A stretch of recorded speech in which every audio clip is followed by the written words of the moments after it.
कराची में आपाशी मनसूबा बंदी ऐं तरक्की वारे सूबाई वज़ीर डाम खान शोरो जी सदारत हेठ आपाशी खाते जे तरक्याती स्कीम्स जो जायज़ो वठण बाबति अहम इजलास मुनक़िद कयो वियो।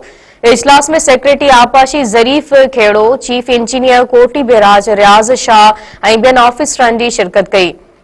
इजलास में सूबाई development working party K4 CC lining KB feeder Sindh barrage improvement project phase 2 ते पेश रफ़्त जो तफ़सीली जाइज़ो वरितो वियो।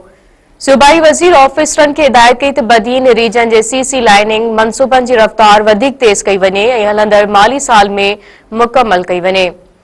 इजलास में सिंध यूनिवर्सिटी जामशोरो लम्स ऐं मेहरान यूनिवर्सिटी में पानी की खोट बाबति ब्रीफिंग ॾिनी वई। आपाशी सेक्रेटरी ज़रीफ खेड़ो जी ब्रीफिंग ॾींदे चयो त कॉफर डीएम जे तामीर मुकमल थी चुकी आहे, जॾहिं त गेट्स जी तब्दीली जो कम जारी आहे ऐं मुख़्तलिफ़ आरडी मनसूबनि जी लाइनिंग मुकमल थी चुकी आहे। कुछ आरडी जी लाइनिंग की शुरुआत 20 डिसंबर ते कई वेंदी ऐं 10 जनवरी ते मुकमल कयो वेंदो।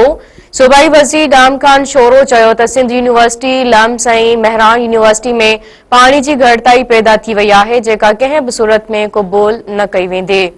हिन जो त टिन्ही पैकेजिस जे शेड्यूल ते नज़रसानी करे अहिड़ो प्लान तैयार कयो वञे त जीअं यूनिवर्सिटियुनि ऐं आसपास वारे इलाइक़नि में पानी की फराहमी मुतासिर न थिए।